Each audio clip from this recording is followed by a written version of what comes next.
Good afternoon and welcome to the Citizen Sports Blitz, brought to you by Velocity Sports Performance in Peachtree City. I'm Mike Boylan, sports editor for the Citizen newspaper. With me, as always, sports staff writer Kevin Wandra. Good afternoon. We're here to talk about the Friday night football games. And let's just get started right away. Fayette County versus Northgate. It's Fayette County's homecoming game. They're 4-0. They're going for 5-0. Kevin, what do you think? This could be a trap game for Fayette County, but I definitely do not see them winning this game. I can't imagine Northgate stopping Fayette County's running game. You got Matt Daniels, you got Brandon Boykin, you got Tim Petaway. Fayette also has a very good defense. I don't see them losing this game, but they shouldn't overlook Northgate because this is a trap game for them. Well, I think Northgate beat them last year, so I'm sure that's up on the board in the Fayette County locker room, that score and the hope for revenge. Northgate's given up a lot of points this year, 24 points in every one of their losses. That's not good. Well, Fayette's defense has only given up 7.3 points per game. That's impressive. And Fayette's coming off a week where their running game looked like it was in full effect. So, yeah, I'm going to go Fayette on this one. Same for you? Yes, definitely. Okay. Definitely. Now we have Landmark at Bremen Blue Devils. Landmark had a bye last week, so they had an extra week to study film and look at Bremen. This is a game they play every year, and it goes down to the wire. It's always a really classic matchup. It's always Bremen and Bowden back to back. It's a tough game for Landmark. They haven't played as well as they think. They think they should have this year. They have a chance in this one, but I don't know. I think I'm going to go Bremen. They've scored something like 123 points this year. They're allowing an average of 18.8. Landmark's offense isn't as high-powered as it was last year. They're having trouble catching on. I think Bremen might take this one. I got Bremen winning this game, undefeated. They'll remain undefeated. Landmark has given up 31 points per game, and you mentioned that Bremen has scored a whopping 123 points. I see Bremen winning this game. This isn't to say Landmark doesn't have a chance in this game with Jimmy Eden and Walt Leonard and Matt Thornton and Tanner Bryan as the quarterback. They've got the weapons. It's just whether or not they're going to get the luck and the turnovers from the defense, and whether they're going to be able to slow down that Bremen team. This could be a ridiculously high-scoring game. And I think it usually is. I think if you go back, it's usually something like 42-35, 38-35. So if that happens again, it probably leans more towards Bremen. Yeah, it might be like an Arena Football League game. Right.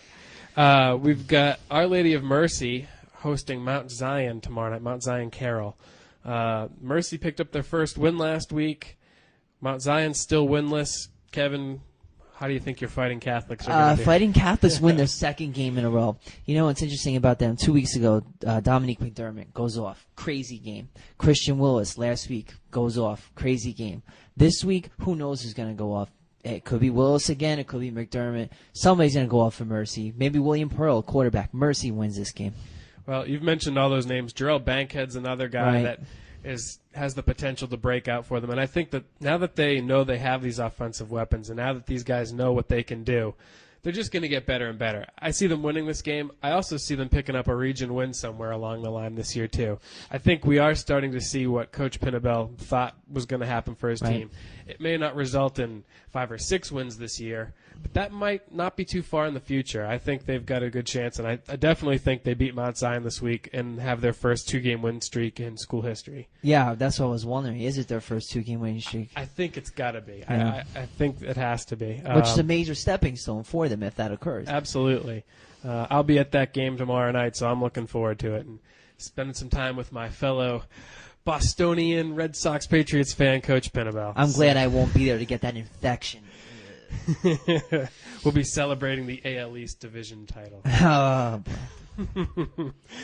Now we have Sandy Creek at Villarica.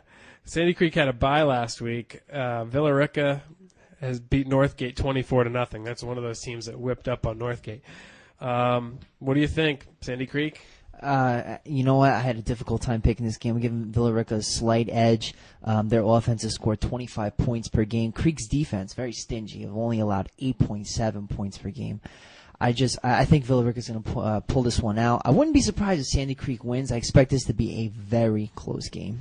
I think Sandy Creek. I've picked Sandy Creek to win this game. I think they will win. They've had that extra week. They've shook off those cobwebs from early in the season, where they had those first 2 losses. I think they know their potential now.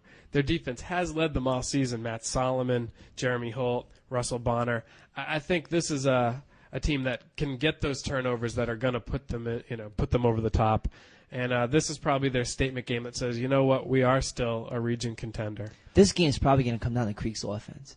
If Rio Johnson has a standout game, their quarterback, Creek probably wins this game. Next we have Stars Mill at Banneker. Now you saw Stars Mill last week. I saw Banneker play last week, so we'll talk a little bit about those teams. What do you think of this game, Stars Mill? Stars Mill wins. Stars Mill has the defense to shut down Banneker. Of course, Banneker has that really good receiver, Stephen Folks, tall, fast kid. But I think Stars Mill can shut him down. You got safety Ken Jackson's had 3 interceptions in the last 2 weeks. I always bring up their 2 linebackers, Chris Suddeth and Parker Dupont. I also have to mention another linebacker, Stephen Roberts. I think Stars Mill's defense is outstanding, and I think they'll do just enough on offense to pull out the victory. Well, I did see Banneker last week. Folks is amazing. I talked to you about him, and I thought he looked Calvin Johnson-esque. Granted, that was against the McIntosh secondary, and the one play that really stood out, I think there was probably a 6 or 7 inch height advantage for Folks. Right. But he caught all 3 touchdown passes last week. They moved the ball more effectively in the second half, and that may have been McIntosh just getting a little tired and maybe a little down on themselves. I'm not sure. I have Stars Mill winning this game too, but Banneker has the talent to maybe make it close. If for some reason Stars Mill comes out flat, they could be sorry. They could be looking at a deficit early. And Banneker has scored 61 points in his last 2 games. Yeah. Wow. And it's all Folks and this kid Alfred Moreland. So anybody going to that game tonight should watch those 2 players. They're a lot of fun. Last game we have to talk about, Whitewater at Westlake. Now, you saw Westlake last week, and we both didn't get to see Whitewater beat Creekside, but we know a little bit about Whitewater. They scored their first offensive touchdown last week. Their defense has been outstanding all year. Ryan Hidalgo, Zach Mann, Thomas Richards, is that his name? Thomas Richards, defensive end. You got Kevin Fleming at defensive back. Defensive tackles, Kyle Bowman, J.C. Jennings. They have a really good defense. Are they going to be able to stop Westlake? What did you see from Westlake last week? Man, this is another tough game for me to pick. I give Westlake the slight edge. It's interesting that I say that because Whitewater's defense is similar to Stars Mill's defense. Stars Mill beat Westlake last week. I just don't know if Whitewater has enough offense to overcome Westlake. It's going to be close, though. Well, I'm going Westlake in this one. Last week they had a touchdown against Stars Mill called back. I kind of see Westlake's offense picking up a little steam this week, and I wonder if Whitewater comes out just a little flatter. I don't know that offensive touchdown last week gives them enough momentum to get 1 or 2 this week. Well, here's the thing. We picked Whitewater to lose last week. That's right. We were wrong. Maybe we'll be wrong again, both of us. Much to the delight of the Whitewater crowd. Okay, you caught me. Coach Amos McCurry told us that we should pick Westlake this week to ensure that his team wins. So Westlake it is. We've got a little bit of time left, so why don't we take a quick break and we'll talk a little cross country. Velocity-trained athletes, from beginners to professionals, are getting maximum results with scientifically advanced performance training. Visit www.velocitysp.com/PTC for more information. X Playground's your source for all things football. Watch all the NFL games with the main game on a 146-inch screen. Fantasy players, bring your laptop for Wi-Fi. Try X Playground's Good Pizza, located next to Talbot Bank in Peachtree City, xplayground.biz. Welcome back to the Citizen Sports Blitz, brought to you by Velocity Sports Performance in Peachtree City. Real quick, we just want to mention the top runners from last weekend's cross-country meets. McIntosh, Cormac Carolyn Tolbert, April Esposito, Brian Hefner, and Kristen Downing.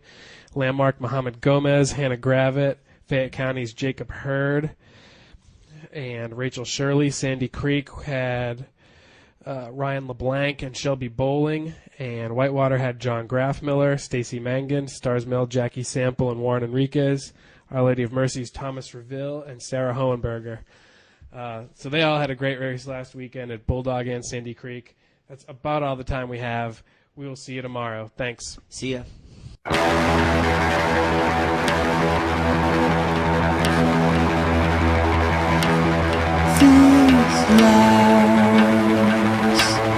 Some 15 odd years